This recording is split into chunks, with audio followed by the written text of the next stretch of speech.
Hello and welcome to The Studio Demands It, an exercise in creative thinking where we will conceptualize, pitch, and craft a film or series based on the demands or stipulations from one of you listeners, acting as a hypothetical Hollywood overlord. Overlord! As professional screenwriters ourselves and massive cinephiles, we talk movies all the time. All the time.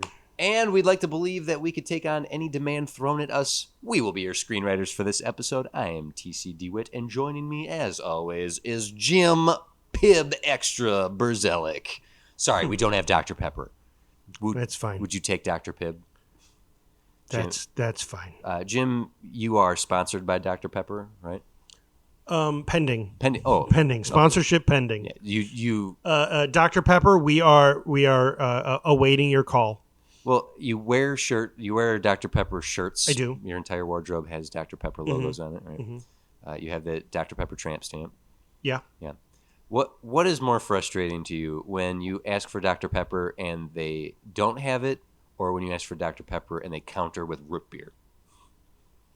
Because root beer is not Dr. Pepper and should not be the alternative. It's that this is an antagonism of our world that I just have to deal with. Mm-hmm. So I don't really think of it as I don't put too much thought into it. I don't like get my hopes up like, do you have Dr. Pepper? And then when they say no or root beer, I'm all like, I'm not crestfallen. I'm like, no. I should be. No, it's a binary world. It's either good or bad, Jim. It's happened. It's either good or bad. It's happened so much that I'm numb to it.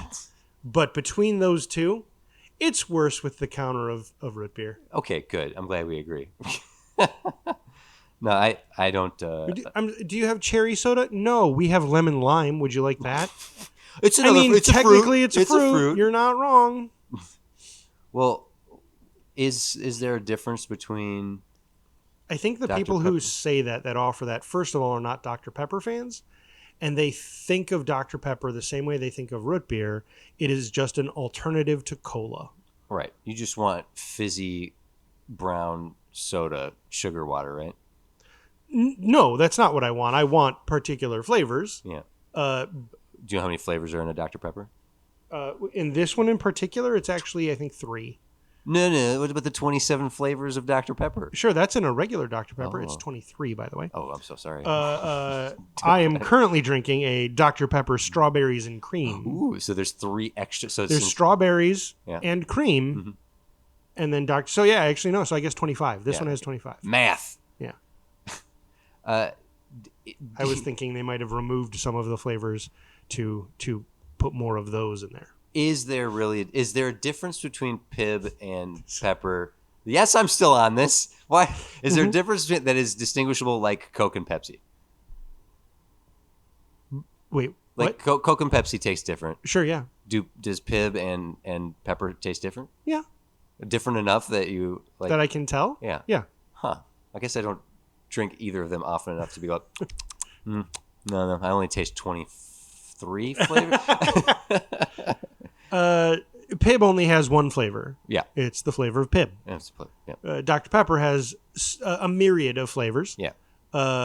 You can, different batches, certain flavors will come to the fore. It's like, what's the vintage on this Sometimes Dr. Pepper? I have noticed some Dr. Peppers will have a more flowery flavor, and some will have a more tangy, bitter flavor. This is very bitterly tangy forward. Yeah. All right. Well, last thing. It varies. Last thing on this pepper jag I'm doing here. Okay. Yeah. It's not Mr. Pibb. It has not been Mr. Pibb since 2001. Sure. Yeah. It's Pibb Extra, folks. You've been saying it wrong. So wake up, sheeple. To that end, to that same end, it's not Dr. Pepper. Yeah, it's Der Pepper. Oh, is there no punctuation on it? No. What? There hasn't been punctuation Give me that in bottle. Dr. Pepper since 1970. Give me that bottle. Holy balls. There it is, Der Pepper. Oh my God, it's Der Pepper. Is that Der Pepper? Sorry, do you have Coke? No, all we got is Der Pepper. Der Pepper? That sounds good. I'll take that. All right.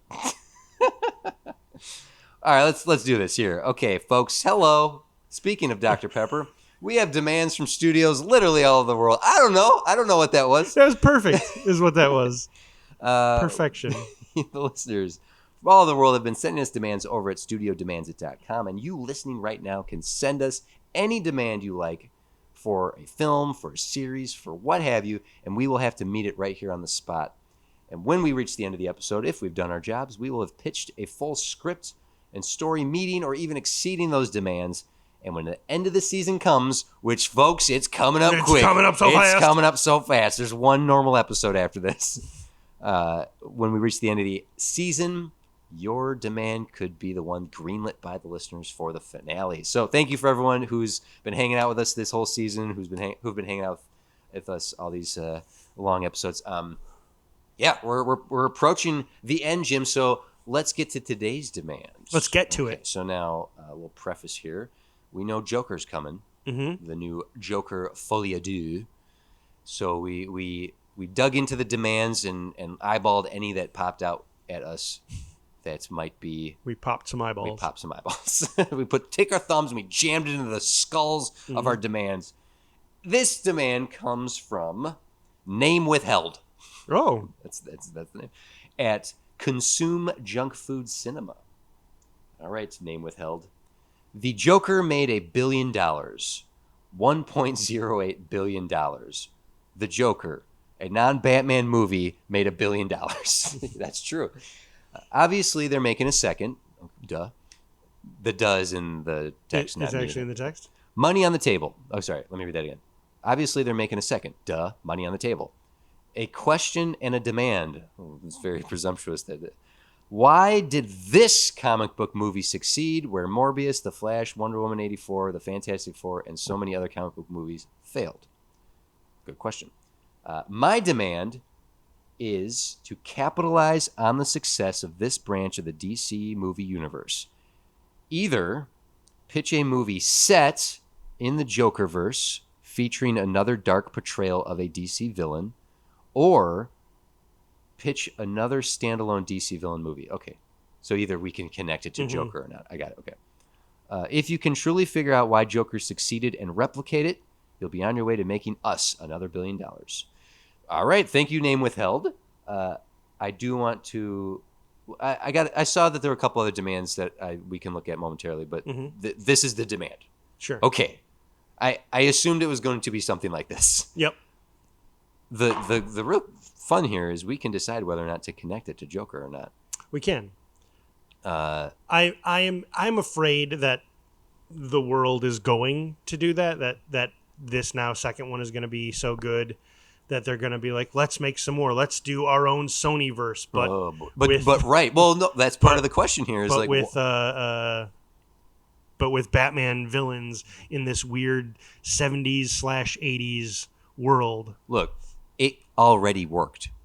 Doing 5 seasons, 100 episodes of Batman without Batman. Sure. So it's not insane to think that you couldn't pull off Batman without Batman. No. But as an extended cinematic universe, that's what feels weird to me. Right. When you go episodic, I agree. But I don't think it's too hard to sit here and go, why did Joker succeed and Morbius failed? I don't think that's too difficult. Is it? Okay. Okay, Mr. This is easy. Do it right now. Go. Okay.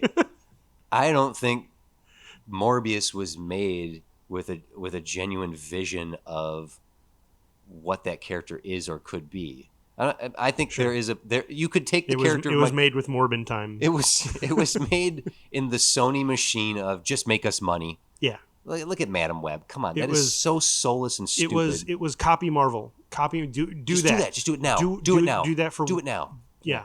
Make us a vampire one. Whereas Joker was there actually is thought like it's right. It's what if the Joker was a combination of Taxi Driver and King Comedy. Mm-hmm.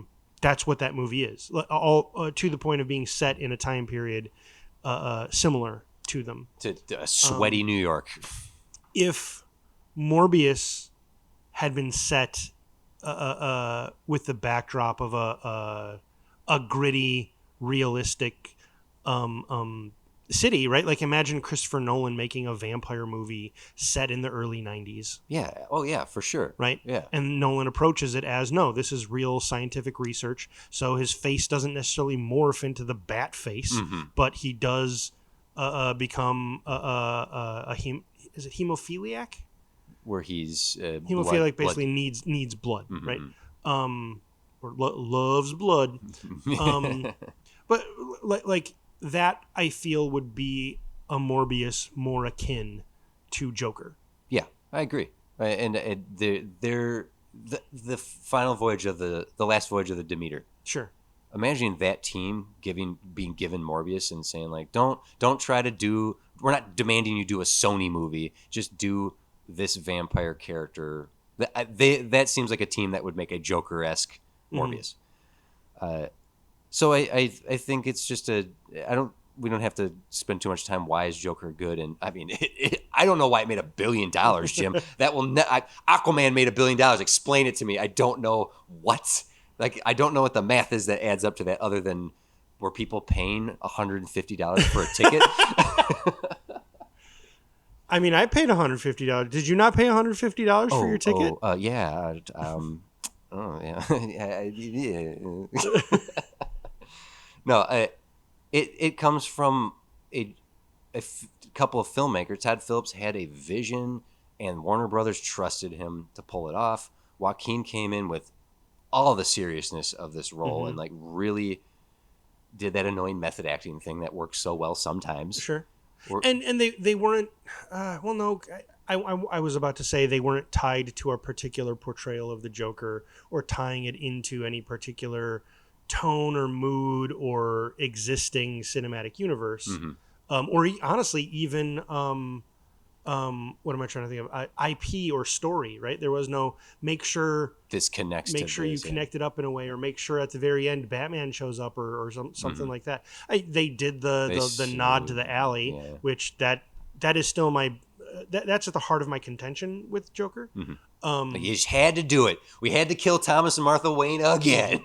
Well, but it has to do with the unreliable narrator and did it even happen, and what does any of it mean, and that I have problems. Well, look, but anyway, whereas Morbius, it really was it feels maybe that is an auteur's vision, but to me that movie feels like we can see the studio all over it. Yes, absolutely. That's what Madam Web really felt like, what Craven's probably going to feel like, that somehow Venom kind of feels that way, but also doesn't. Like, Venom is such a weird thing. I can't believe there's 3 of them in existence. It's so insane to me. Joker proved a point I made a long time ago, at least a decade ago, where I said that DC needs to stop competing with Marvel and just make standalone movies.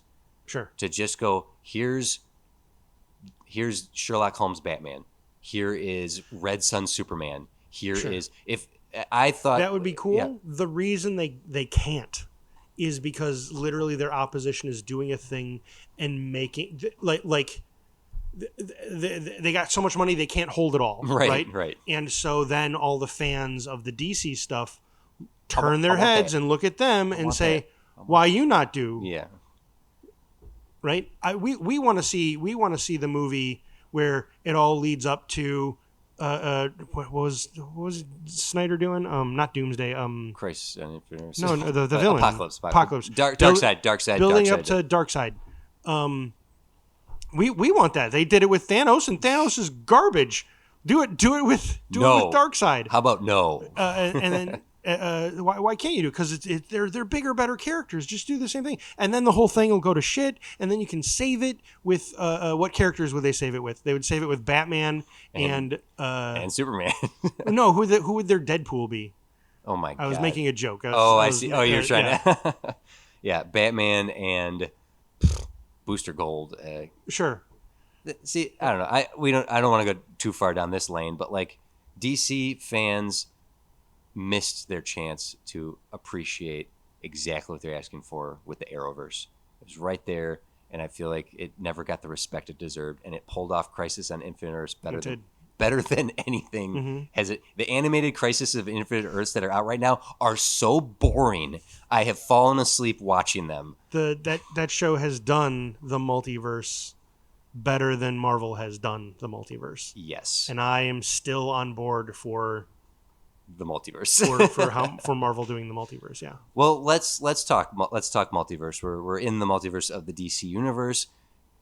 Do you have it in you? I have my feelings about this. This is our starting point. Do we want to come up with a pitch for a movie set in the Jokerverse, which is what we're calling this, or do we want to independently have another standalone, like the Batman's over here, Joker's over here, whatever, you know what I'm saying? I want to have my cake and eat it too. Okay. I think I have a pitch. Okay. It would be set, I think, in a world very similar to the Joker. Okay. It doesn't have to be at the same time.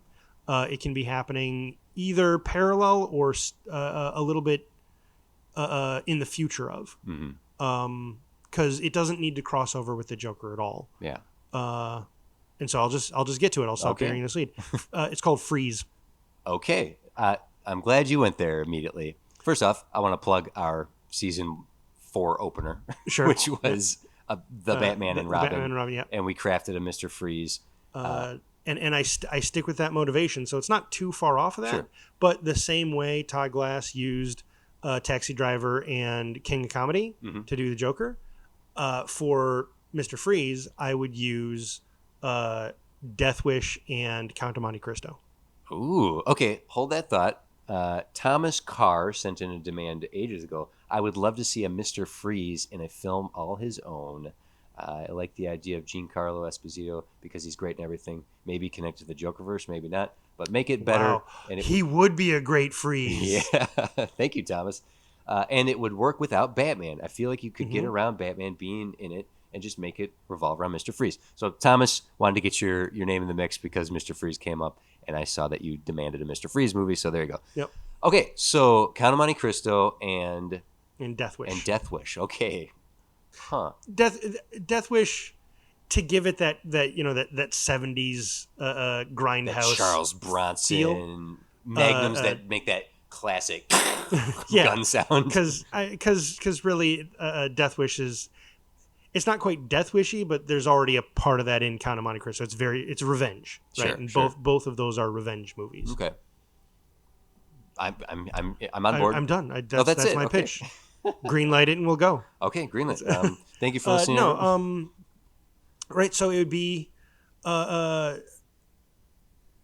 actually to play up the Count of Monte Cristo thing, we would follow Freeze as he's working on his cryogenics technology, working at some lab, and his wife is sick, so he's more and more desperate to get this technology to work. Classic, yeah.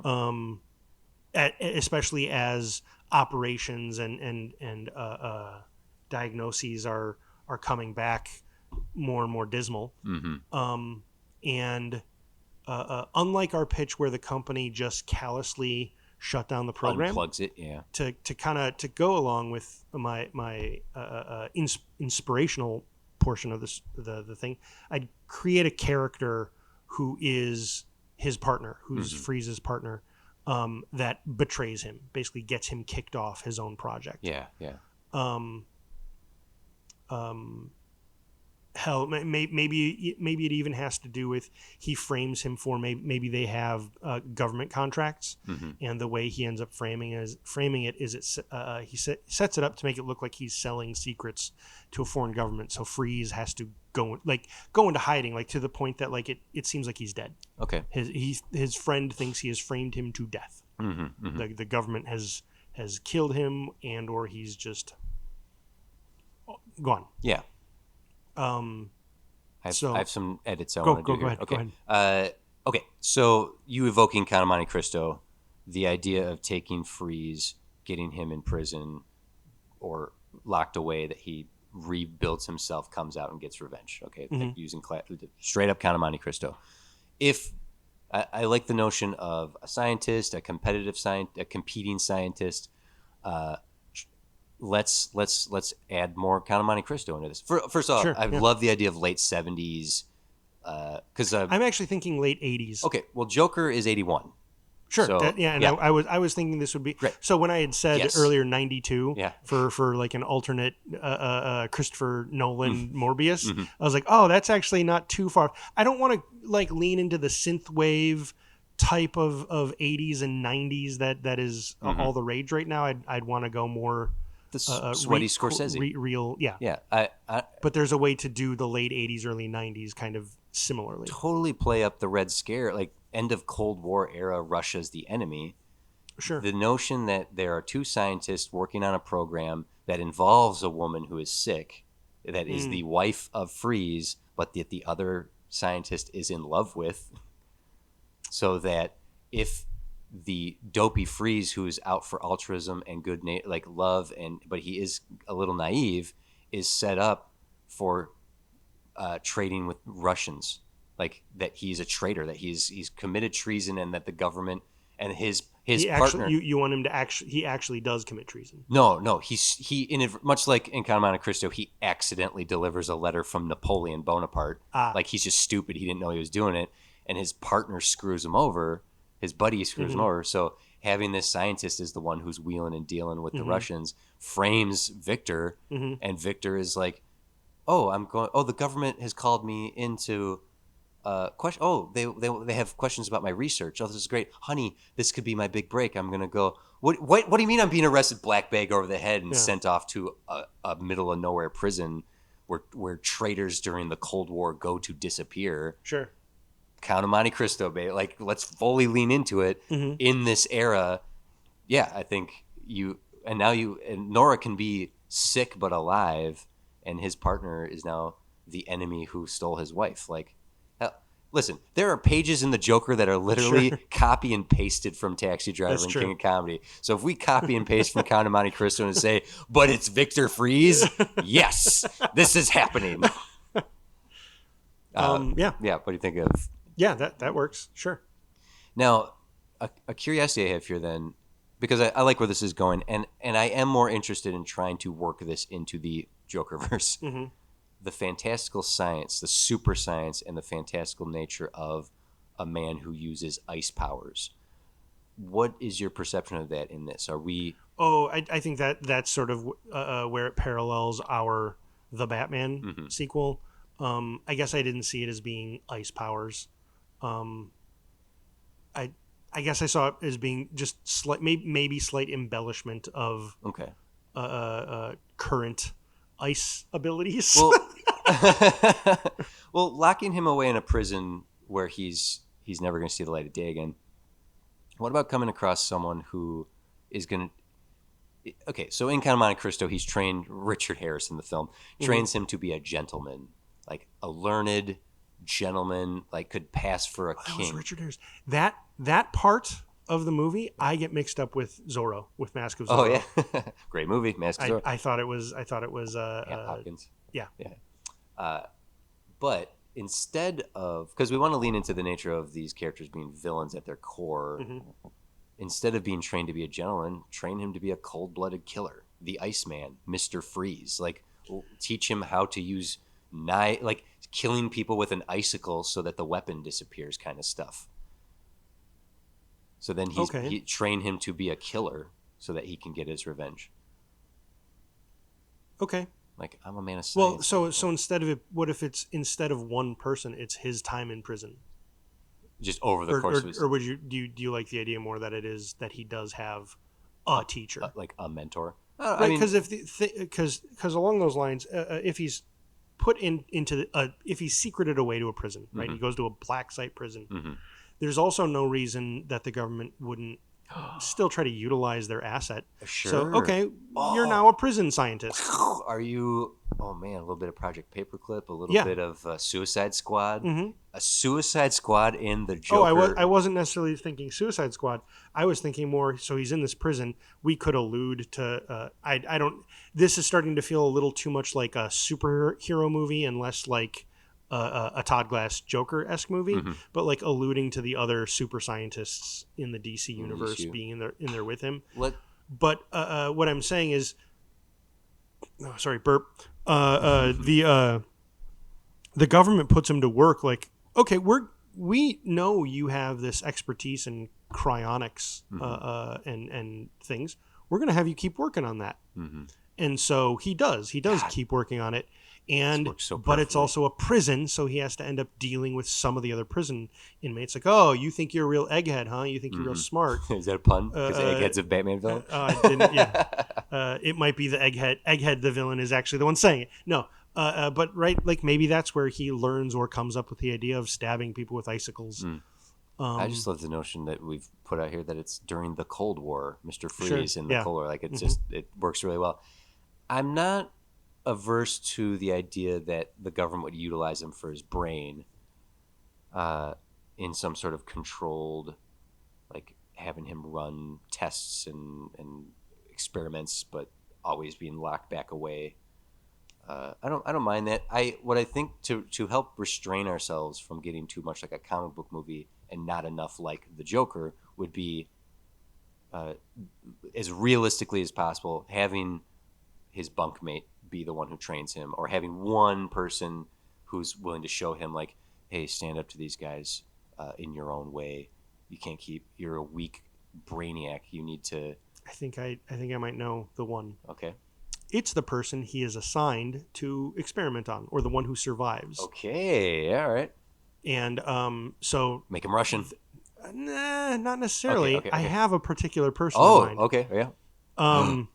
Okay, good. Right. So he's doing these experiments, and most of these experiments, to try to keep it a bit more realistic, are things about withstanding the cold. So it's different. It's inducing different chemicals in combination with technologies and stuff to try to how cold can we make a human withstand? That is a bad sentence, but yeah, just how much can we do? They're making Cold War soldiers. Yeah, Yeah. and the one and two or three have died, but this one is promising, and he's been living through the experiments. We can even say it's because of whatever Freeze is doing here. He's like, no, the whole point is to keep them alive. Why are we pushing them to die? Like, no, and so I'm experimenting on this guy, and he in turn is a professional criminal, so he's teaching me. It's Sneed. Isn't that his name? Oh, Snart. You're talking Snart. about Captain Cold. I am. Nice. Okay, I'm all right with that. Leonard Snart. Yeah, Captain Cold from the Flash Rogues Gallery. Yeah. I don't mind that. I do have a nice Easter egg in terms of what they would call him if he's Subject Zero, because Mr. Freeze's original name was Mr. Zero, not Mr. Freeze. Okay. Subject Zero kind of Sure, thing. yeah. But having it be Leonard Snart, who is a career criminal and much more villain forward than Mr. Freeze, because Mr. Freeze is like, I'm trying to save Nora. Yeah.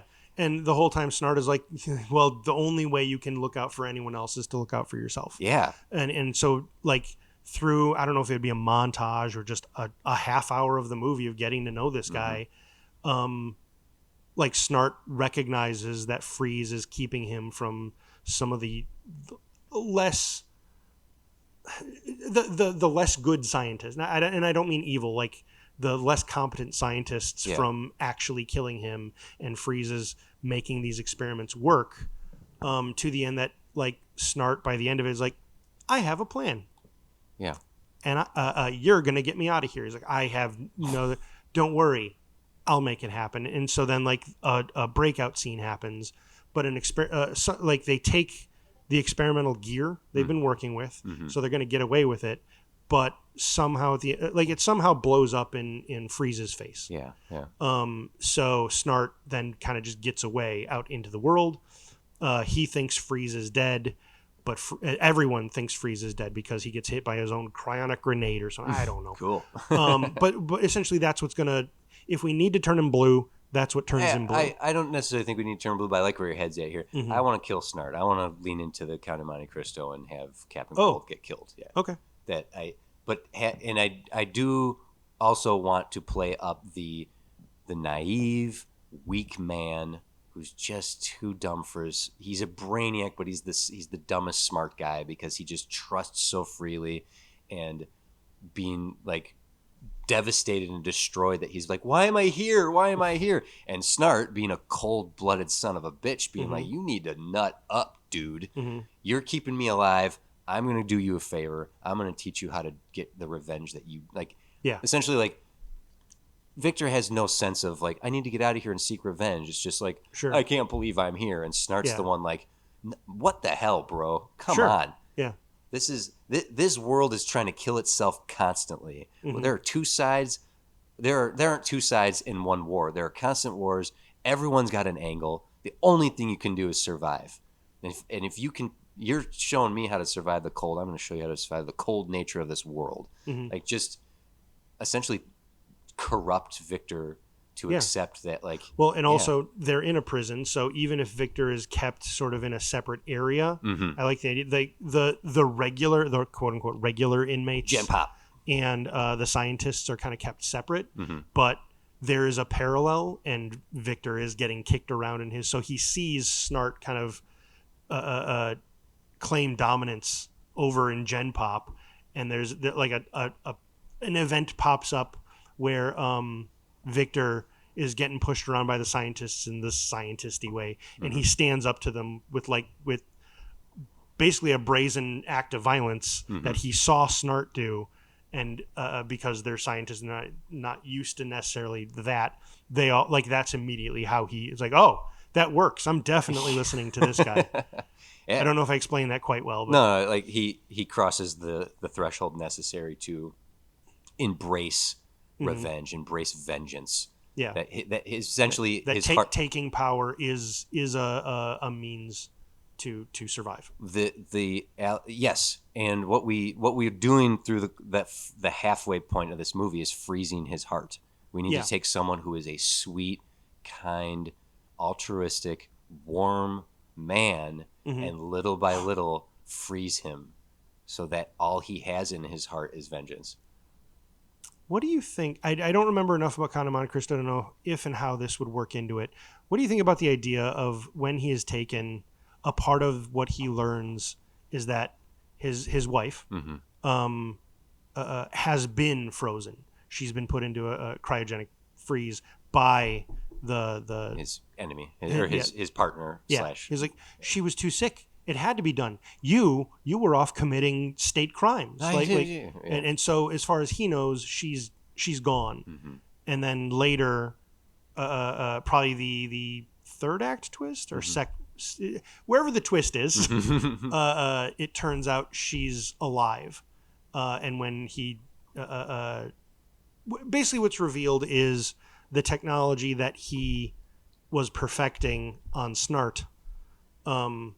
This guy didn't necessarily know it was him doing it, but the government gave let him utilize this new technology to unfreeze her, and it's fixed. She can't be out forever, but I don't know if that betrays the story of Freeze too much, but I just that notion of if we've frozen this character's heart to the point like he's like, no, I don't, I just want my revenge now, because he thinks his wife is gone.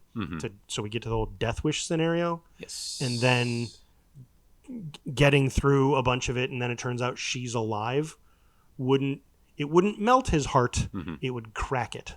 I like that. That's a good way to put it too. And honestly, don't worry about moving away from the nature of Mr. Freeze, because we've maintained enough of it, as much as Joker Arthur Fleck is maintained in his movie. The idea of this character exists in this new realm. Yeah, having him a bit of a discovering BB is alive in Kill Bill scenario, where it's like kind of like I'm ready to, like showing up to take out his, like finally working his way to murdering, like getting his final revenge on his former partner, bursting into his home or whatever, and instead of finding him, he's face to face with her, and she doesn't even recognize him. Much like Count of Monte Cristo, she doesn't recognize him. Yeah. Also, it's because the things that the things that happened, right? In the escape, in Snart's escape, getting taking Freeze with him, the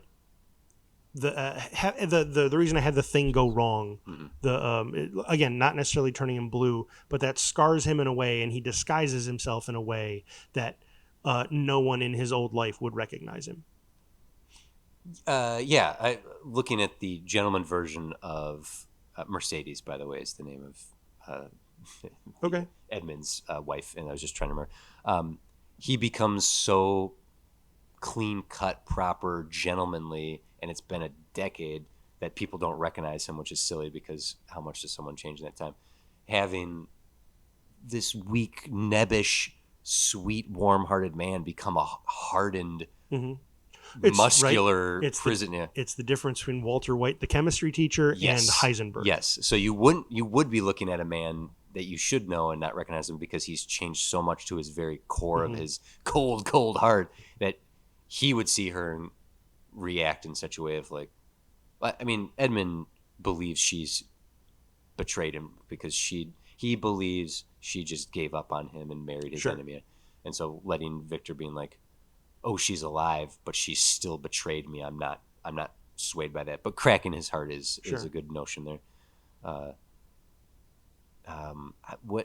So the nature of this revenge, not just going after one, but like working his way up to getting final. Like I try not to lean too much into the comic book movie action tropes and more into the drama of this. You Evoking Death Wish is fun. Treating this much more like a David Fincher, Nolan series. Like also, I think timeline it's evoking again the wrong thing, but to kind of embrace the the Joker 81. The Count of Monte Cristo, the time passing and stuff like that. So I think all of the early stuff takes place in the mid 70s when the technology isn't too good and the Cold War is still very cold. Yeah. And so then it's a decade and maybe change and maybe some change that he is gone and locked away, developing whole new uses for this technology. So then when he gets out in the mid to late 80s, there definitely is much less reason. Thinking about the love betrayal thing, maybe that is a part of it. Maybe she's not frozen or not yet, but maybe she does go over to, she marries this other guy, and it's revealed that her disease was put into remission by this technology that Victor developed over the past decade. Yeah. I do think that's fun. Like, so then it's this weird combination of just heartbroken rage that at all that happens, he reveals who he is to her, whether this is after this is the denouement of the climax or if it's even before the final fight. Before the final fight would be where it's placed in Count of Monte Cristo, where she finally realized, he reveals to himself to her through like a coy little, like, remember me? And then she's like, oh my God. And she tries to like go to him in his carriage and she's like, I remember you. And he's like, I don't know who you think I am. I was thinking something like that, something, but before she can have before she can even fully explain, I thought you were dead or all that stuff. He's like, he basically something to show that at this point now he's delusional. He's like, I know he turned you against me. Yes. I will fix you. And he freezes her. So she isn't frozen until the end. So that is Freeze's motivation going into the future. He insists in his mind, she's not better yet. Because she's in his, like, no, you loved him. Something's clearly wrong with you. I'm going to fix you. So he's fully broken, psychotic by the end of this, that even she's like, no, I thought, like, trying to explain, he's like, you've been poisoned. You're still sick. I know you're still sick. I'm not sick. You hear? Yeah. That's something like that. That dark turn, much like the Joker on the talk show, like that dark turn where he fulfills the promise of his chaos. Yeah. I think that is... And it ultimately goes with his frozen heart that needs revenge. Like, no, you don't fit this narrative. No, you can't still love me. Yeah, you have to be sick. You have to have betrayed me. I will cure you. I need to cure you. That's my breaking him so significantly. That's nice and dark and messed up. Particularly if and that also revilifies Mr. Freeze. And like, I love that the animated series made him a sympathetic villain. That he very often is a sympathetic villain. But the idea of him, he is sympathetic. Oh, look, here's his moment. Here's his moment to re-embrace. And he rejects it. I think is a very interesting idea. Yeah, because in the end, this should feel that you're rooting for this guy until you realize you shouldn't be. Notion, you invoked Breaking Bad. That's a good example as well, where it's like, oh, we've been watching the bad guy the whole time. Yeah. It's just when did you as the viewer figure it out versus other people? Like season 5, I'm like, I hope Walter still gets out of this. Meanwhile, 2 seasons earlier, like, oh no. I mean, episode 4 when he kills the kid with the bike chain around his neck. It's like, uh-oh. Our hero.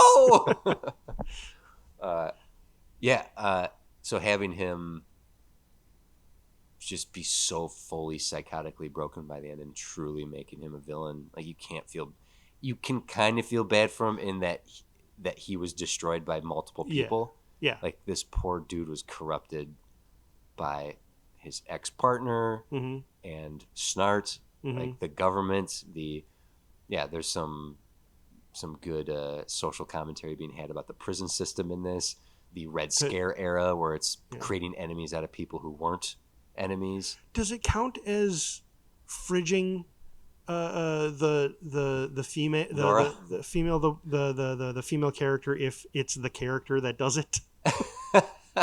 No, yes, because it's not motivating him. And she ends up being the biggest victim of all. Yeah, which is horrible and sad and oof. Yeah. This is taking Count of Monte Cristo. Good call. That was the way to. Thank you. Honestly, Mr. Freeze was where I thought we might go because his name has come up in conversations like this before, and my fear, worry, or whatnot was that this was ground we'd already covered. But this is a much different look at the character than even we did previously. We made a cool The Batman villain who's icing people with a gun, like an ice gun. Much more.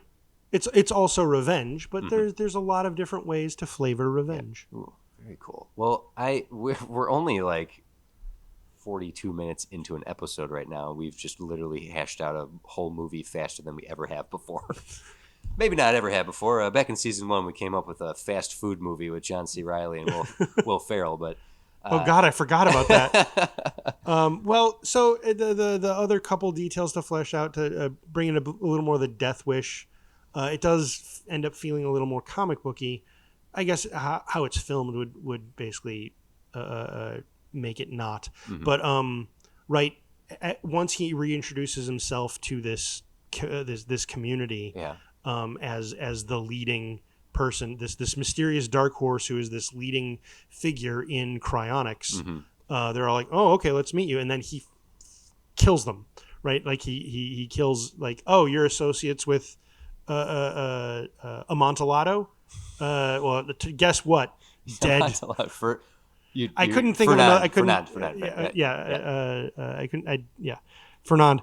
Well, here's so my point is, he's going to kill more than just one person. Which is why we'll take a break here momentarily. This is what I want to think about, because I want to keep using Count of Monte Cristo. So there's a couple elements that we can use to flesh out this movie. I think half this movie is up to the prison, and then if this is a 2-hour movie, an hour of it is up, and Snart and him they don't get out until after the hour mark. Sure. But the things too, I think having a checklist of people to kill, or being like, oh, my technology's out there, then I will destroy all my technology and kill anyone who's using it, so no one can. Oh, okay. And lead up to taking out his ex-partner.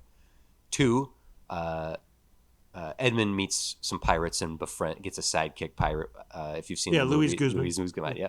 And 3rd is the son that Mercedes was pregnant, and that's why she married so quickly, because she was pregnant with Edmund's son. Oh. Now, I'm not saying we need I to forgot about the whole sun That's okay. angle of Yeah. Monte Cristo. The most fun thing about the sun angle, and we keep using the movie as the reference, so why not that 2002 movie? The most fun thing, if you dust that off and watch it again, is the first time the sun hits the screen and you see a 16-year-old Henry Cavill. What? Look how cute this guy. So those are the three things. I think. What's his revenge checklist? Like, let's create some other characters for him to ice, and do we want to do anything with the child? And third, our final confrontation, and maintaining this replication of the Joker. So trying to avoid as much as possible a comic book ending, which is not what Joker did. So digest those right now, those listening, digest that yourselves. Let's see where we're going to go with this, but we're going to take a quick break here and throw it to some messages from 6.5 Media. Ice.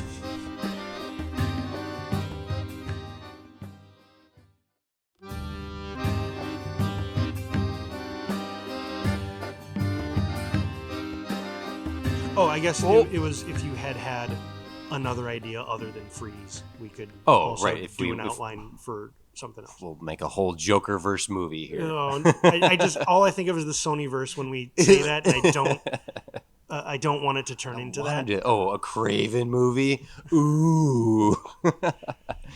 We are back. The trailer looks okay. I know. It very well could be. Trailers lie, Jim. It could be the best Sony movie yet. The Venom movies have been very successful somehow. Mm-hmm. It's because they haven't been awful. That's right. It alarms me every time where I'm like, I don't hate it. Yeah. Eddie. There's a good chance our next episode is Venom, by the way. Lethal Protector. There's a good chance Venom is next. It is. Yep. Okay, so we're back here. What? I don't know if fully leaning into Count of Monte Cristo and having the kid notion happen I don't know if it doesn't like appeal to me necessarily. Well, first that's not a part of the freeze story. Right. But, we don't have to adhere so much to it. I will, again, Arthur Fleck. Sure. I'm going to point to that. And I don't know what you mean when you point to that. Well, Arthur Fleck is not the name of a Joker in any version of Joker ever. Oh, where did they get that name then? They made it up for the movie. I thought Arthur Fleck did come from Batman somewhere. Yeah. It just wasn't necessarily the Joker. Yeah, it's I thought it was the Joker. It was a more recent one, something this century. It wasn't a 20th century origin. The origin of Arthur Fleck has been okay. Let me do a quick look. Yeah, do it. Okay. I'm gonna vamp by being silent and just staring at you. Is it working? Is this entertaining? No. Oh, okay. Well, I'm gonna keep thinking out this thing. If there's a kid that could work, right? I don't know if I haven't seen Death Wish in so long. The whole notion of Death Wish is, if I remember it right, Charles Bronson's family gets gunned down by street thugs, and he finds out who they are, and the police are unwilling to do anything about it. And so he says, then I'm going to do it myself. And he gets himself some guns, and he goes and he Charles Bronsons them. I really haven't seen it in a while. I know I'm missing many details. But that's the gist. I believe in that his family is dead. And I believe, thankfully, that I was correct. Arthur Fleck was created whole cloth for the film. It never existed in the comics before that. All right. So the reason I keep pointing to that is that they took massive liberties with Joker as a character. His look, his origin, like they certainly drew inspiration from the stand-up comic stuff, which comes from the Killing Joke. There are elements of Joker from the comics that made their way into the film, but there's so much of that movie that was just created for the movie. Mm-hmm. So I'm letting that give us permission to do whatever we want with Mr. Freeze. Is it too dark if we have there be a 15-year-old kid who doesn't know this guy, and but basically it comes around. Freeze learns that is his biological kid, and because his heart is hardened, he basically says, "You're not my kid," and ices him. Yeah, I'm because Joker goes so hard R in that movie with its. Particularly, there's one specific moment of violence in that movie that's like, Jesus, wow, they went there. Having Mr. Freeze truly lose his way and kill his own kid. The big difference between what we're proposing here and Joker is in Joker, it's framed in a way. Pretty much all of those people. Maybe I'm not remembering everything.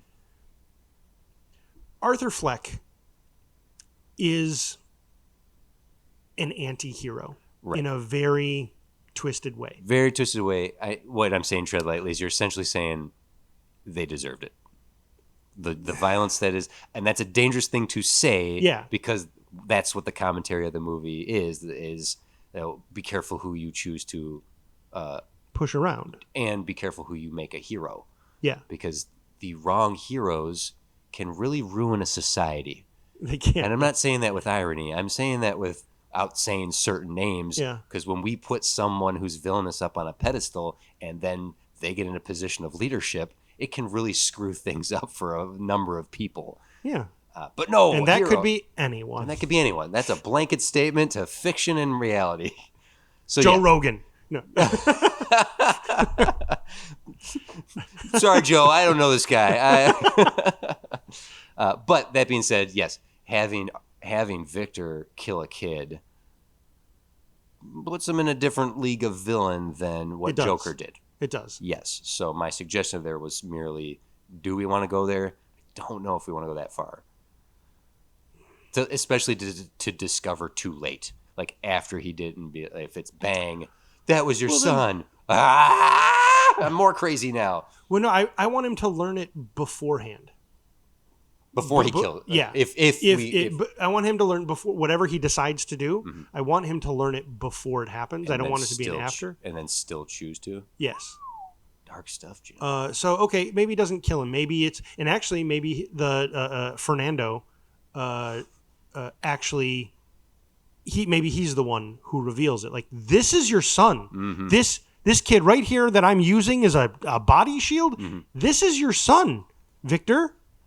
Oh God! And then he like there's a moment, and like it all works out. Whether it's a flashback montage of like, I'm 5 days late. Morning sickness, like whatever. Like he puts it together and he realizes, yes, that is my biological son.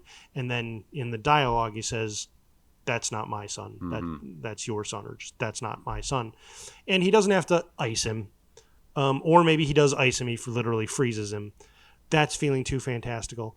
I feel like he knocks him out or something so that character is incapacitated. That character is out of the way, and he's able to get his revenge. Mm-hmm. And maybe the kid is even there to witness it. He's just incapable of doing anything about it. Mm-hmm.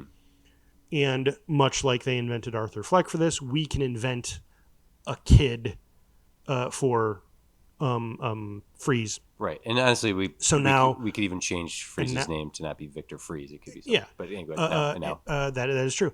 And now we have a Walt Jr. Sure, yeah, to keep going to Breaking Bad. But ultimately, we have a character. We have loose threads. Not to plan sequels, but we built a world for this character. We built things for Batman to go and find out and investigate for when he doesn't show up. What I'd like to then let's see if we can do. Do you like that notion? I do like this notion. Okay. We'll come back to the threads in a moment. I'm making a pin in my head. Bing. Having Freeze, he's a biologist, geneticist. Like he's working with cryo technology. He's surgical in his brains and smarts. Having a moment in leading up to the final confrontation with his partner, having that kid be in the way, human shield, whatever have you. This is your son. biologically, yes, but I am no father and you're not my child. Something so cold and like Sure. heartless, to even going so far as needing to go through the kid and injuring him in such a way, like losing Sure. an arm kind of thing, or like Oh, stabbing him. I was thinking frostbite. Something, Right? Yeah. something truly like you'll survive. Like to get this, like to damage this Sure. person, to cripple them for life, to scar them for life, but also to like you'll survive. Yeah. Bang, get out of my way. This will make you better. Well, I don't know if I want to go that far, but if he wants to throw Snart's words into this kid's face, that's what I was thinking. if I'm your father, you can learn one thing from me. You can survive anything. But something Yeah. cold. But hurting the kid to get him out of the way, Mhm. and then going after his enemy. Yeah. And finding a way to have something at the level of that final sword fight in Count of Monte Cristo in as realistic way as possible. Ice swords. Ice swords. Nothing is more real than ice swords. They're having a fire axe fight. Yep. Yeah, and then getting his revenge. Like he kills his partner. I'm not your father. I don't like your mom. Oh yeah, and then taking Nora. What if it's not? What if it's not a big, grandiose fight? Mm-hmm. Like think more like the Joker. Think more like something like that. Like it's going to be Fast and gritty brutal. and violent and it's going to be ugly. Yeah, And yeah. so he gets his revenge on this guy, and the thing is, he's gotten his revenge. So then maybe even through this, we hear sirens approaching. Mm-hmm. The villain hears sirens approaching. He's like, they're coming. They're going to get you. You don't have time to kill me and get away. He's like, I know. Yeah. And so he gets his revenge, and he goes to prison. Do you want? And I'm fine with that. But losing the Nora, freezing her. Like, Well, you must be sick. I must save you, kind of thing. Maybe It's two different endings. that's true. I'm not against him getting taken away. So the reason I suggest that him getting taken away is thinking about the parallel to the Joker. Mm-hmm. The Joker does get caught. He does vile, terrible things, Mm-hmm. and he ends up in an asylum, Right. where maybe he does more. I guess we'll find out. That was the thought there. Mm-hmm. I don't know. Well, let's follow that thread because I'm gonna take the pin out. Sure. Let's tie this into Joker. Let's directly tie. Now, I'm not necessarily sure there's a way to do this in the epilogue of this movie, because then it's going to feel a lot like Joker's appearance at the end of The Batman, which I felt was unnecessary. Mm-hmm. Like the movie was great without it. I feel like the best way to tie this in, because of the timeline we're trying to set up, Mm-hmm. it all depends on what happens in the sequel we haven't seen yet. Sure. We don't know. That likely everyone will have already seen it by the time they listen to No, that's not true. Yeah, this is coming out before Joker. Yeah. Just in time, folks. But people who don't listen to this until like a year later. That's right. You from the future, yell at your podcast right now. Tell us what we don't know. Oh, well, I don't want to spoil it for anyone else, so I'm not going to say anything. Okay. Having him get locked away. Yeah, right. We don't know what happens in Joker 2, so we can't really perceive where this could be. One of you is thinking it right now, and I don't want to do it. This does not take place simultaneously with Joker. I know one of you listeners right now was thinking, oh, what if the riot at the end coincides with some event in Freeze? Sure. I don't want to do that. Right. So then all of this takes place before Joker 2. Right. I just, I hear that, and I'm like, now that feels, I don't know. What are your thoughts on that? I don't much care for that, and we also don't have to tie it in at the end. We can find other ways. An idea that occurred to me earlier, because we were going to talk about how he creates his persona to get back in with this group that doesn't reveal his original identity. Mm-hmm. You said he befriends a bunch of pirates. Mm-hmm. I was thinking he befriends a clown gang. That Or maybe a clown gang tries to mug him, and he like takes out most of them, but one of them's like, whoa, Whoa. Hey, I can help you. Sure. And so he's like, fine, take that makeup off, and makes him his Luis Guzman. Luis Guzman. Yeah, and then using that connection with him to like having that criminal sidekick to like help him take out the other, what was that character's name? Jacopo? I'll believe you. Jacopo. Having anyone else using his technology, finding out that everything he developed in prison is now being utilized in some way, and going, I want to burn those buildings down, destroy the technology. No one can use it but me. Just to keep the story tight, I think what should happen is it only had one use outside of the military experimental facility he was a part of. Mm-hmm. So one representative from that prison gave it, lent it Mm-hmm. out to this particular research group. Yeah. So the revenge would basically be that one guy from the prison, and then the 6 researchers, Sure. including his arch nemesis here. Yeah. So he needs to take out these 6 guys. Okay. Yeah. That you can pick them off one by one, Death Wish style, Mm-hmm. right? Because Death Wish he picks people up. People. Okay. Yeah. I have another notion here for an ending. I like the idea better that he is so psychotically think Nora must be healed, so he gets her in a stasis and takes her and keeps her to heal her. Sure. He could always take her before the end there. Before the climax, yeah. And so that way when he shows up, he's like, Where's Nora? She's safe. She's safe now. Or where's my mother? Yeah. She's safe. She's safe, yes. When he's dealing with Snart, so in the prison, you had said that was part of the testing was creating, I called them Cold War soldiers. How do you survive the coldest temperatures and still be able to fight like a soldier, right? Yeah. Having that be part of what he's doing.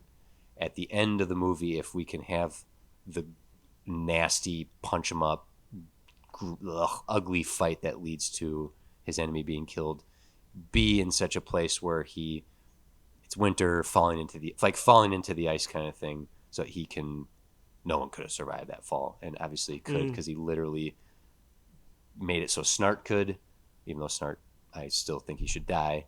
Freeze can essentially swim away because he is immune to the cold now, and then basically Heart of Ice, one of the best Batman stories, ends with Mr. Freeze getting away with Nora's body and existing in the Antarctica with his 2 polar bears. To this end, actually, I would like Snart to die in a way that's not definitive.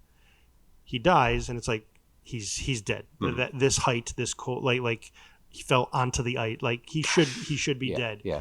And then we parallel it at the end. That's how Freeze goes out. Mm-hmm. Except now we follow Freeze and we see he has survived. That suggests that so did Snart. Yeah. I like that. That it's cool. It's got dual. It does the work twice. Yeah. Snart fell and died, so Freeze must fall and die. Oh, he survived. Wait, if Freeze survived, that means Snart might have survived. Yeah. Yeah, I like that. Okay. Yeah. Good. We did it. I actually have a tangential conversation from this, because depending on the success of Joker 2, which I think is going to do okay. We've seen several billion-dollar movies fail this past cycle of films. I don't think this is going to be one of them. I think this is going to do okay. So now a tangential conversation out of this concerning 2 Jokers, making a Freeze movie like we're suggesting here, or any number of Batman villains. And much like the show Gotham asked, where does Batman fit in this?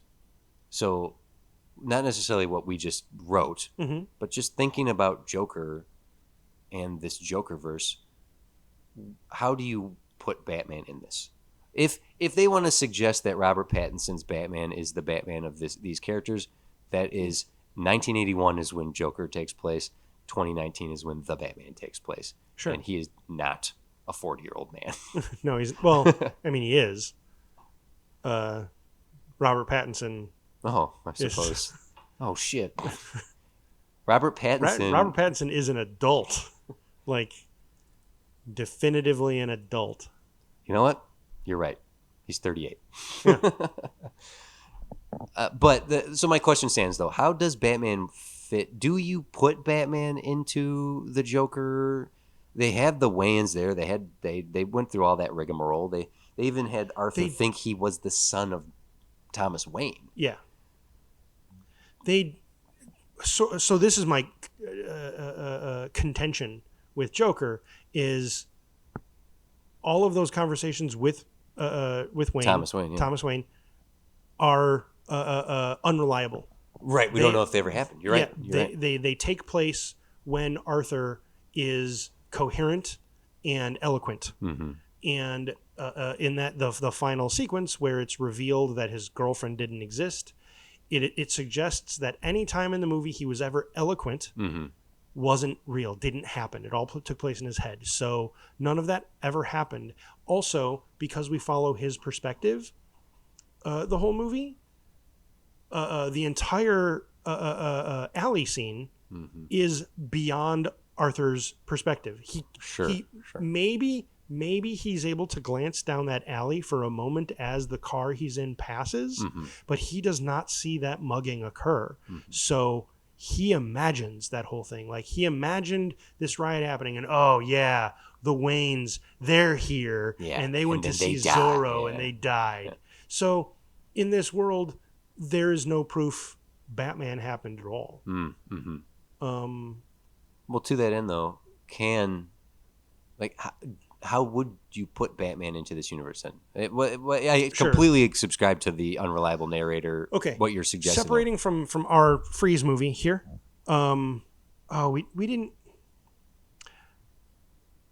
Unfortunately, Joker, that title ties nicely into that idea. He's an unreliable narrator because he's a Joker. Mm-hmm. We didn't tie too much into this notion of freezing. I'm nodding at you. We did. We discussed taking this really sweet man and slowly icing his heart. We froze him. Okay. Did we do that? I would be interested in exploring any other ways we could explore the notion of metaphorical freezing. Sure. The Joker takes place during a heat wave. We could easily set freeze during winter. Sure. Like the climax of the movie, the beginning of the movie, the climax of the movie being, even the prison being in mm-hmm. cold temperature, way off site. Yeah. That snow and ice mm-hmm. Atmospherically play a huge part in this. All you traders who sold info to Russia, mm-hmm. we have our own little Siberia for you. Yeah. That's a good. Ooh, give me a little. Ooh.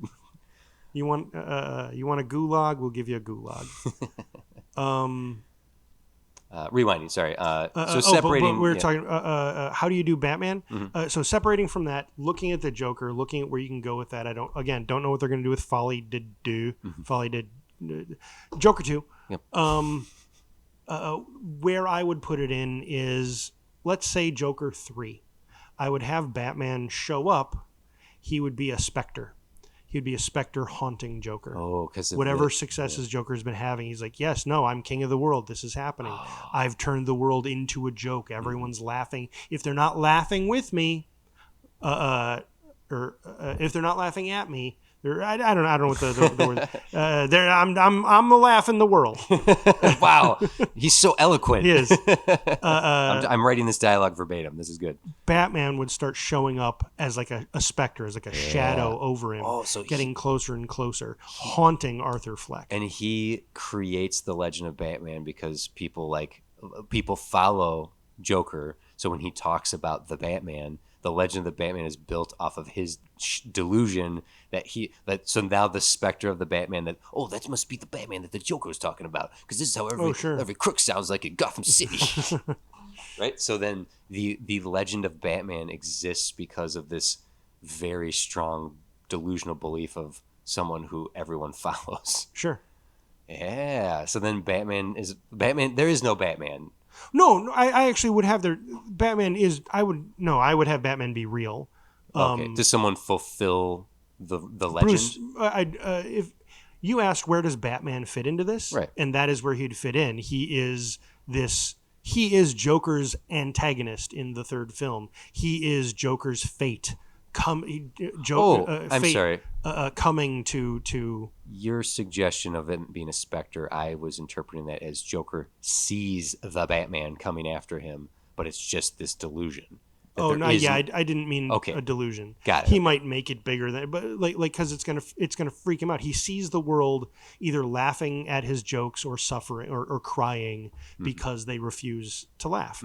And amongst all that, he sees a shadow growing bigger, a shadow growing into the shape of a bat, getting closer and closer. I'm being metaphorical right now. And ultimately, it's Batman finding his way to Arthur Fleck, taking down Arthur Fleck's world, taking it apart, because everything Arthur Fleck thinks he's built up, this following and everything, it's all, no matter what joke he tries pulling, this shadow, that's my, you startled me. this shadow keeps moving in, and it's not laughing. A shadow doesn't laugh, and it's covering everything Arthur does, everywhere Arthur tries to go.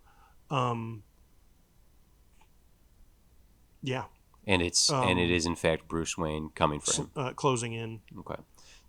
I imagine then that this, whatever Batman is tactical gear, a guy who can fight and all that, and maybe could be perceived in the shadows very bat-like, and it's how Arthur perceives him that we see Batman. That Bruce Wayne in this is not wearing the classic Batman costume. That's, you know what I mean? Like Arthur Maybe. sees delusions in such a fashion where when he sees Batman, the audience gets to see this shadowy, the ears, the cape, the full gear. But in reality, when Bruce Wayne finally rushes out of the shadows and punches him in the face, he's less cool looking. Or less fantastical, classic. Less fantastical. Yeah, I do like the idea that Arthur being afraid of death and afraid of his fate, his comeuppance catching him. And I like the idea of Batman is that ever closing fate, that he ends up building this legend, and in a way, what that does is that gives validation to the way Batman and Joker are written, we don't exist without each other. Right. Like, quite literally, that's always been a really fun, poetic thing. I've never actually seen validated in any of the comic books or movie. None of the fiction I've ever seen has that ever really been validated as such. At least where that notion is brought up, the idea that one can't exist without the other. Right. And I like that what we're suggesting here is at least that's Arthur's belief at the end of this. And actually, maybe Batman believes it as well. That one does not exist without the other. There's a really excellent comic called The Deal. That is it's a fan made. It doesn't matter that it's fan made. It's an excellent comic book. That it's available online, and it's that we exist for and because of each other. Is it the one where they fall out of the blimp and die together? Well, I don't care that I spoil it. That one is really good. That one is phenomenal. It starts with a head in a box, so it's dark, and it's definitely in the vein of what the Joker and what we're suggesting Freeze is. But it's called The Deal. You can find it free online by searching Batman and Joker The Deal, and it's messed up. But yeah, it is that notion of the two of us cannot exist without each other. Which Joker goes through time and again. Heath Ledger's Joker does that. Even he's like, I have a feeling we're gonna be doing this a long, long time. You complete me. Yeah. I love that notion of Joker and Batman. In many lists, you're going to find Joker is the best comic book villain of all time. But the reason Joker works so well as an antithesis to Batman is because the antithetical nature and the thetical nature, like what they have in common and what they have different. Yin yang. Yeah, and what would make Mr. Freeze interesting, especially in the way we've painted him and the way he works best in Batman, is either Victor, I feel bad for you. Let me help you. Stop being bad. Or Batman, you and I are not on the same mission. we have nothing to do with each other. Leave me alone. Well, I'm afraid I can't let you do that, Victor. Sure. And it can be both. It can be both of those. Having this Freeze experience a Batman in the Joker universe is very much, why are you even bothering me? Yeah. You're a villain. You're doing bad things. No, I'm not. I'm doing the right thing. Like, it's so he has like a Punisher mentality where he's like, these are the bad guys. I'm just doing what needs to be done. I don't know if that's quite the attitude that this Mr. Freeze we've created. Sure. Well, if anything, I feel like this one, when why are you even bothering me with this? I'm doing what needs to be done. He's like, no, you're a bad guy. I feel like his response would be like, we're all bad guys. Yeah. No. Who compelled you to do this? Do you not wear that cowl to gain power over the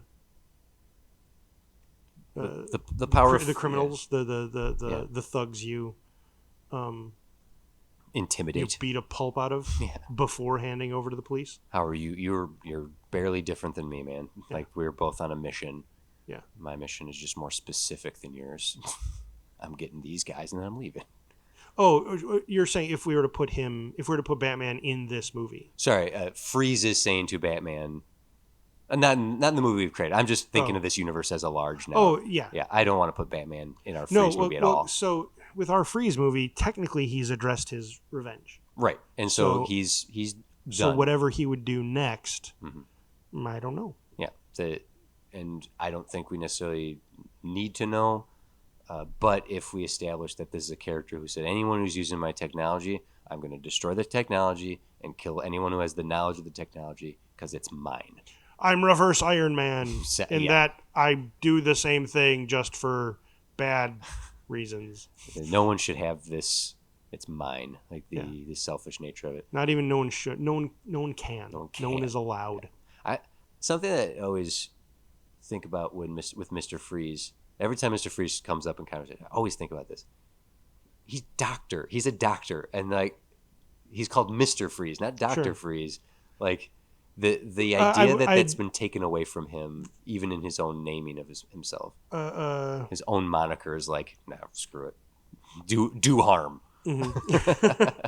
I was thinking about that. I was thinking about maybe he takes that because of the alias he wants to build for when he gets to get re-involved with these people. Mm-hmm.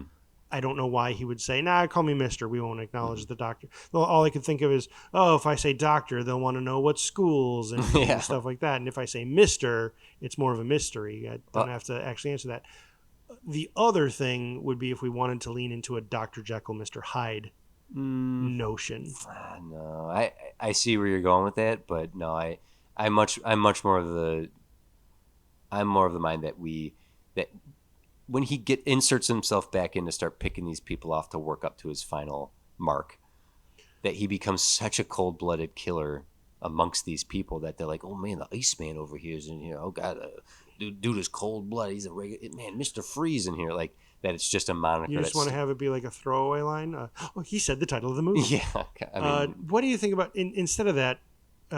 Thinking about that notion of Dr. Jekyll, Mr. Hyde. Okay. Snart gives them the name while they're working. Oh, okay. Keeps calling him Doctor whatever. Yeah. And the moment he sees him free, like man up and do a thing, he's like, oh, you're no doctor, you're no doctor anymore. Yeah. You're Mr. Freeze. Yeah, I don't mind that. Something like that. And so then when they're like, who are you? What do you call yourself? Call me Mr. Freeze. Yeah. Ooh. Yeah, that's great. That's the way to do it right there.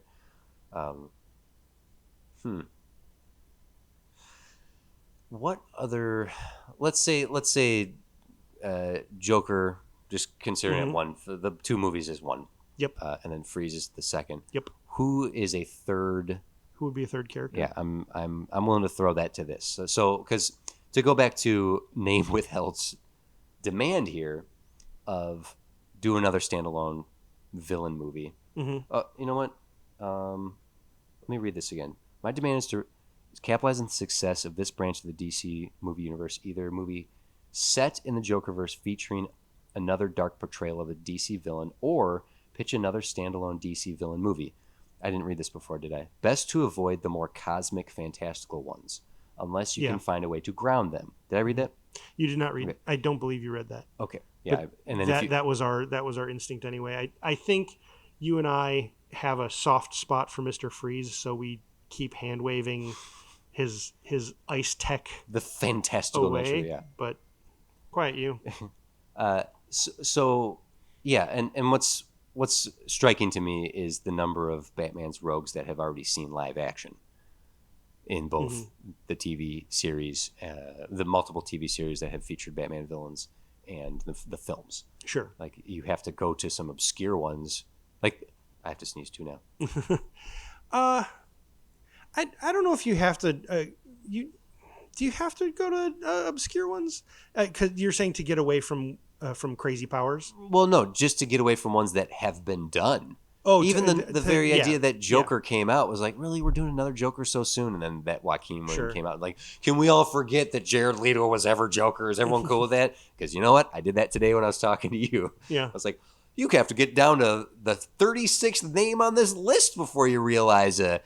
And you're like, no, 24. You said, excuse 20. You said, it doesn't matter. The details, yeah. Yeah, it was like Killer Croc. Killer Croc was in, oh, yeah, that's right. Yeah, the so Suicide it's Squad. even further. But I believe the first one on that particular list that hasn't been in a movie. And the thing is, I have not watched Krypton. They did a whole bunch more Superman characters. Mm-hmm. Atrocicus. Atrocicus is a Red Lantern. Like, he's the that was the one that hadn't been done in live action. Atrocitus. Atrocitus probably makes sense. I don't like better. The multicolor lantern rings. I like the green. I like the yellow. That's it. I don't really care for that much. I wanted to. I'm going to go on a lantern tangent. Let's go over here. Hey, the realistic world of Joker. Let's talk about the Green Lantern. I would like the lanterns more if the lantern was every color. If every color was represented not because of this weird color thing that was established, but because it's about the spectrum of light, and thus the lantern is all of the colors, and they're just splitting up the spectrum, and each band of the spectrum of light has whatever this cosmic power is. That's never been explained to me that way. It's never. Like the blue lanterns can only heal. No, I know that's what they can do, but I want the reason that they're the blue lanterns instead of just the medic green lanterns, and they just chose the color blue. It has nothing to do. Like, I want it to relate back to the single lantern of the universe. Oh, I understand. I want that to be because light has a just relate it to that. Because all of these lanterns, all of these colors is about every spectrum of light fighting the darkness. Right.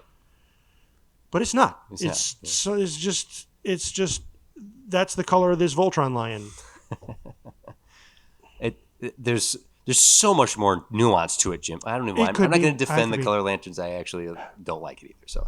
All right, let's go back. Okay, over here. This part. So thinking of the live action villains, thinking of Batman villains, I'll just go alphabetically here, right? And we can just breeze through these a bit. So Bane, we've seen multiple times. Tom Hardy gets the main nod there, but he was also on Gotham.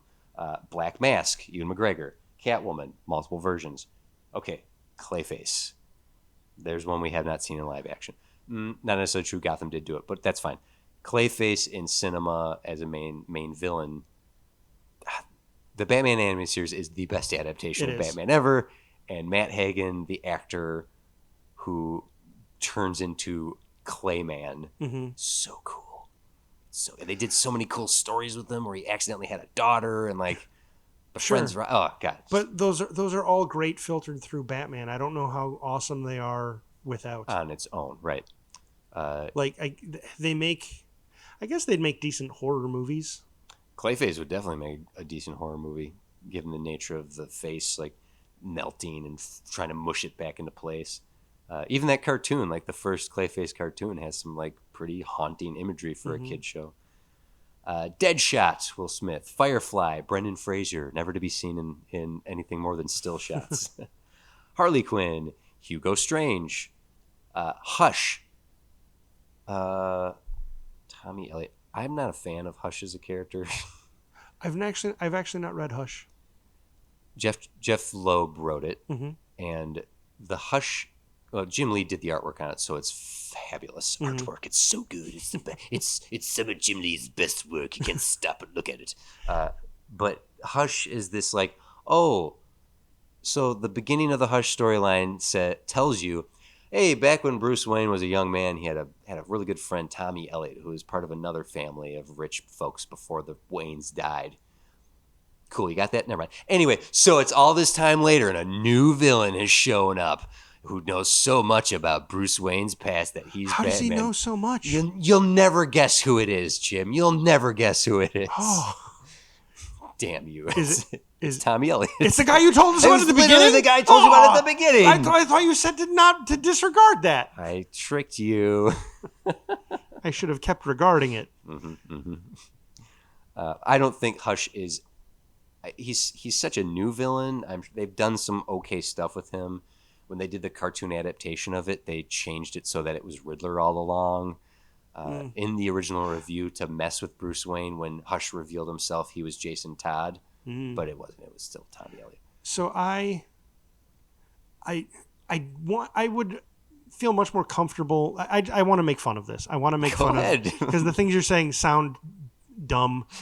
But Hush. I've heard good things though. Like that book. I've only heard like, oh, Hush is amazing. So I don't want to be over here like making snarky dumb comments and everyone's like, Jim, you do not know what you're talking about. Let me walk it back.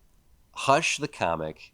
Jeff Loeb went, hey, Batman Forever and Batman and Robin sucked. Mm-hmm. Let's do a blockbuster Batman comic that has every villain. And like whereas Long Halloween, Jeff Loeb also wrote that, is a cavalcade of Batman villains done with this great Batman Year One noir lens, Tim Sale's artwork. Wow. Hush is the blockbuster popcorn, stupid, mind-numbing Batman movie, and it's great. Oh. Poison Ivy takes control of Superman, and Batman has to fight him. Like, every villain is in it. It's just, Hush works in that singular storyline, but then beyond that, he's redundant to so many other villains where it's like,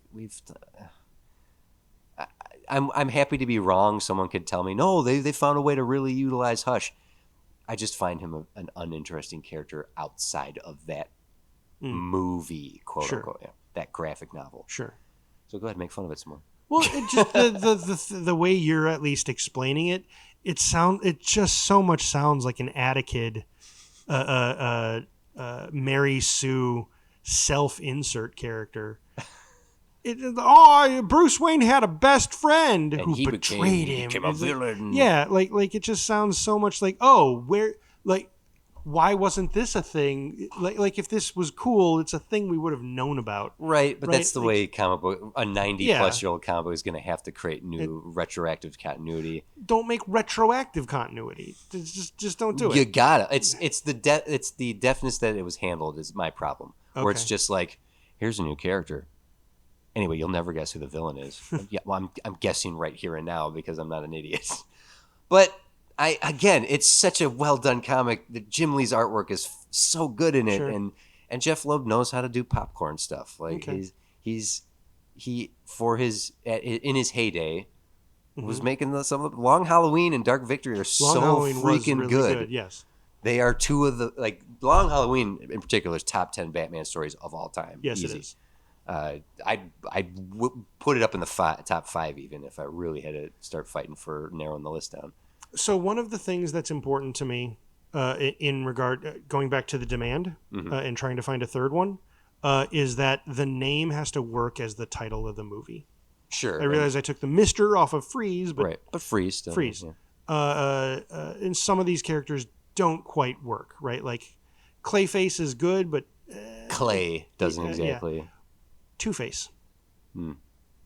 I think there's enough to now. Unfortunately, a lot of Two-Face's story kind of involves Batman, right? Like Dent being besties with Bruce Wayne and stuff like that. Maybe there's a way to have that all be involved without involving Batman. Mm. But I think Two-Face could make an interesting story in this world. basically a character who's right. The story, it's man versus himself in this one. I'm not sure what stories to crib from off the top of my head. Well, Jekyll and Hyde. Like sure. Yeah. Yeah. Harvey. Derp. Yeah. I'm a big old derp on that one. The animated series nailed it, as well as reinventing the character to be so much more compelling than he ever was before.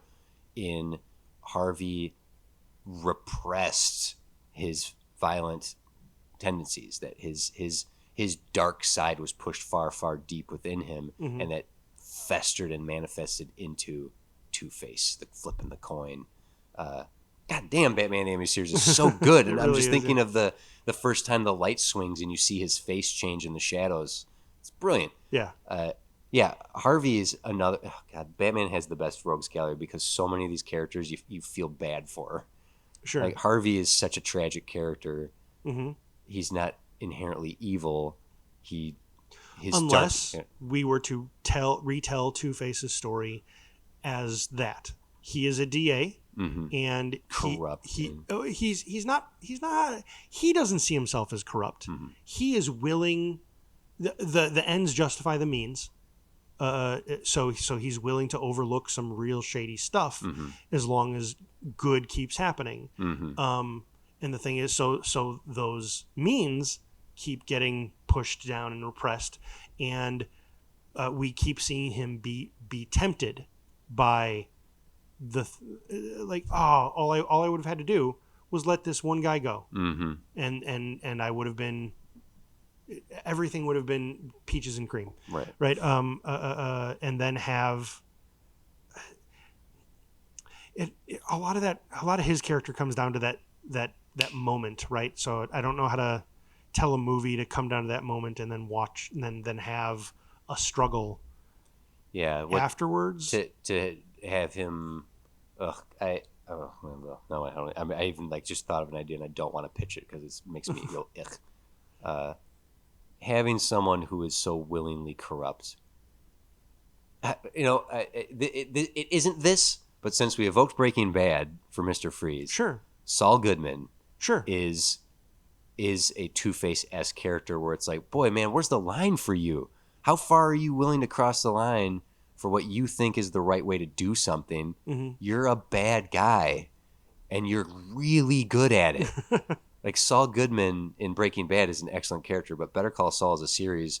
You watch the unraveling of a bad person who's so goddamn smart and so good at being bad. Yeah, it's like, man, you're so likable, but taking that to the nth degree where people are dying, and that Two-Face is turning is turning a blind eye to the evil that's happening because he thinks, no, this is making things better for everyone. And then he gets hurt, and now that blind eye is open, and that's where the coin comes in. So now it's like, okay, am I going to turn my blind eye, or am I just going to be straight up bad? Yeah, you're right. I basically breaking a psychotic break of just like, no, fine, you're right. I've done all this. I accept who I am. I am someone who sometimes does the right thing and sometimes does the bad thing. So I'm going to make it simple as that. It's a binary choice. Flip a fucking coin. Boom. Kill him. Bang. Walk out. Something like that. Yeah. Jeez, man. Harvey's lost it. You don't know which side of the coin you're going to get, man. Yeah. He's like a two-faced creep. And I don't know, like, as far as like a setup concern and like that. Actually, even the build up to the coin, I would want it to be like, I think what I would try to do with that is it's not always the coin. Yeah. Like the odds coin, or evens. The coin is actually coin is the last. That's the last resort. That's the word I was looking for. He gives people a choice. How do you want it? Do you want Harvey Dent or do you want Two-Face? The other face. Yeah. And then like it's only when they're like because they know either way is bad. Yeah. It's just one might be slightly better, but they don't know. Yeah. Right. Because they know too many stories about getting stabbed with a smile or getting shot with a grimace kind of thing. I'm explaining the dichotomy of that, but basically when they refuse to choose, that's when the coin comes out. There's an excellent podcast series, Batman: The Audio Adventures. It's a limited series. It's such a joy to listen to. So many familiar voices. It's one of the best audio plays that you can find. It's available wherever you're listening. But there's a great Two-Face experience with Batman, voiced by Jeffrey Wright, where Batman is facing off against Two-Face, and in order to save the people, Batman starts speaking Latin. Two-Face can't speak Latin, only Harvey can. Oh. So Two-Face is like, what is happening? And Harvey and Batman are having a conversation with Two-Face there, right? Because no, that's better. So my whole thing about make a choice and it's only the last resort. No, the coin, you're right. The coin comes out and the coin becomes his personality.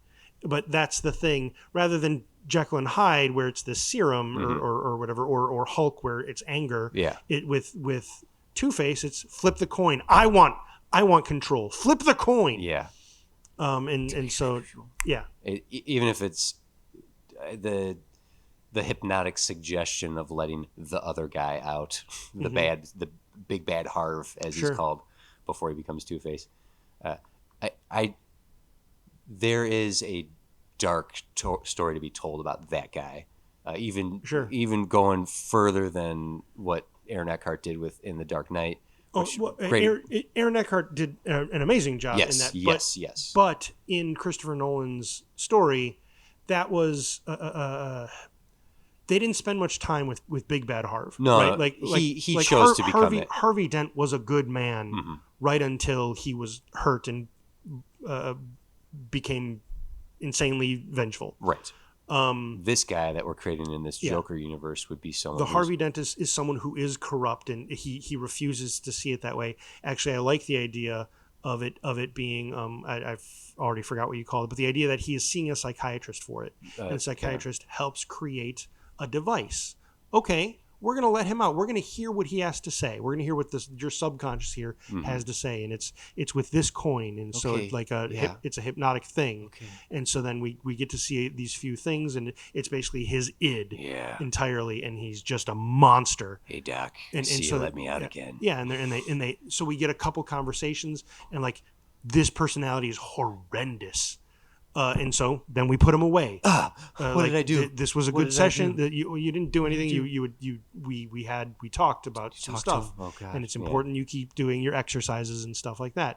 And it's rule of three. The third session, after things have been building up and getting worse, the sort of the height of this, the doctor goes to do the thing, lets Big Bad Harv out, and like in the middle of it, Two-Face slaps his hand. And or something like it's the flip of a coin. That's the hypnotic suggestion or whatever, something like that. That's when he grabs the coin and says, "I don't think I'm going to go back. Yeah, I think I'm going to stay. I have some things I like to take care of. Yeah. Oh yeah, that's cool." But the idea that this whole time, also playing with the idea that Harvey Dent ends justify the means, and to that end he betrays more and more people and. But it's all for the greater good.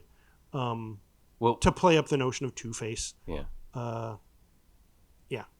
What would be fun in that, and we're really breezing through a movie that would be a Two-Face movie, is in the end, the ends did justify the means. Like The Dark Knight Rises deals with the effects of the Harvey Dent act, where it's like, oh, look how clean the streets have become, even though we made it under false pretenses.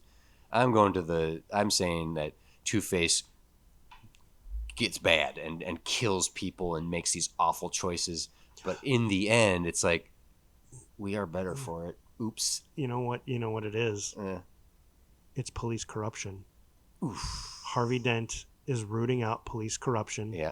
And in the end, he can't get it done the right way. So he does it the wrong way. As Two-Face, he does it the wrong way. God. And in the end, the corrupt cops are gone. He takes care of it, and so then you have a nice conversation to be had about ends justifying the means, and like, was he a hero? He was a villain? Like, no, he was a villain. He was a villain. It was right. But you're going to have that conversation with people like, well, he had a point. Oh God, Killer Croc we've seen. Ooh. I'm a big fan of Gotham. You know that. Their Mad Hatter is so good. Yeah, he's so gross. Man Bat we've never seen live action. Mr. Freeze, Penguin's getting this whole series. Oh, we didn't even talk. That wasn't even part of the demand. But Penguin's starting soon. The Matt Reeves. It's already started. Okay, the Matt Reeves Penguin series is following Penguin. It is, yeah. Gotham. Following the Penguin of the Batman. Yeah. Whereas. And I'm hearing very good things. Me too. Yeah, I love Colin Farrell. Penguin, Poison Ivy, Ra's al Ghul, Ra's al Ghul, as I always thought it was called. I think there's something to be done with Poison Ivy. I don't know if we can like turn her name into a fun theme of the thing, but poison. That girl is poison. Never trust a big butt and a smile. We're the right ones to be singing. We are this. definitely the right. Have that, like in trailers where they take old songs, they make like slow down, creepy versions of it. Having poison. Oh god, I hate it. No, thank you. As much as I praise Gotham, and I'll do this one last time, I don't like how they handled Poison Ivy in the show. Oh no, because they kept killing her and having her like grow a new version of herself, and so they could cast different actresses to play her. That's a fun idea. It was, but also it was not my favorite interpretation of the character. Riddler, Scarecrow, Two-Face, Victor Zsasz, and the Ventriloquist. The Ventriloquist is one that, like, we've discussed the Ventriloquist before, of like, how do you pull that off and not be... That's so silly. Yeah. That having... one of those old school Hey, what's going on here? Not a the freaking Batman. Oh, I'm sorry, Mr. Scarface. Yeah, as their own movie, I don't know how you do that. Yeah. Joker, Freeze, Two-Face. Those just blown through this list right now. Those are the three. Obviously, Joker is clearly the right one to do that with. Yeah. Mr. Freeze is quite ripe with potential. And that's to stick with Batman villains. One of the lists you sent me, after like 30, it started getting into... This was the list of the best Batman villains, and it got heavy into Flash and Superman's... Really heavy into Superman's stuff. One of them was Bizarro. That's not a Batman villain. Get out of here. That'd make a good movie title. Bizarro. There is a Bizarro Batman, just... the nature of DC existing for a century. You're going to have every version of the character. Okay. This was fun. I really like Mr. Freeze is such a cool character, and I think we found something really fun. Count of Monte Cristo that was a great call. Yeah. So how did we do, name withheld? How did we do, Thomas? Thomas, right, was the other guy? Thomas, yeah. Let us know. I think that's going to do this for this episode, and we'd love to know if we did meet the demand today, so you can hit us up if you agree, if you disagree, if we missed something, whatever. You can message us directly at studiodemandsit.com or on Instagram at studiodemandsit. If you're not already, you can subscribe to us on all the podcatchers of your choice. And if you feel like giving us a little review, you never does no harm to throw a 5-star review to get us into the algorithm to hear more ears. Hear more ears? Hear more ears. Reach more ears. You can also find us on YouTube and TikTok, where we post video content, including material not heard here on the show. Jim, come talk. Go, man. Come talk to us on Reddit at r/Studio Demands It, where we talk about this stuff on there, and then also come to our Discord and talk to us there. You can get to it by going to our website, studiodemandsit.com, and there is a link at the top of the page that says Discord. Click on that, and that'll take you to the Discord server. Yep. Probably the best place to have lengthier conversations with us, although I continue to appreciate the direct messages we get. If you want even more, we have a Patreon for a couple bucks a month. You can get episodes early, as well as extended double-length episodes, movie commentary tracks. You can also just subscribe for free, where we occasionally will post suddenly a conversation, which tend to be our immediate leaving the theater movie reviews for stuff that we've seen. And to give you a little tease about what we're about to talk about, Jim, as I wrap up, this is what's going to be in the Patreon territory. From Dan at the Michael Vick's Production Studios. Uh-oh. So, with the amazing success of the Joker movie, it's clear to me that there are two things America loves: dark and real depictions of social pressures and the working class and superhero crap. But these movies ignore a huge target demographic: pet lovers. So here's what I want. Oh, no. A hard R super pet story. Crypto, Ace the Bat Hound, kill shelters, fighting pets, allergies, all that good stuff. But I'm not writing this, you are. Also, get me a big name voice actor. Oh, and don't piss off China. You got it, Dan. This has been sitting in our inbox since season 1. We're going into bonus territory and doing an R-rated DC Super Pets movie. Oh, no. And you invoked Michael Vick. Massive thank you to 6'5 Media for everything they do for us. Please check out their other shows, including an Artificial podcast, which is the newest addition to the 6'5 family, where David, the founder of 6'5, has started a podcast with an AI voice. And Interesting. They discuss technology, humanity, and just the nature of artificial intelligence in our reality. Jim, anything else you'd like to add? No, not at this time. All right, cool. You ready to talk about DC Rated R Super Pets? No, not at this time. That does it for this episode. We will be back again soon with another one of your demands to challenge ourselves to improve the world of cinema. I'm TC. You are TC. Yeah, who are you? I am Jim. All right. Stay safe, everyone. Be kind to yourselves and others.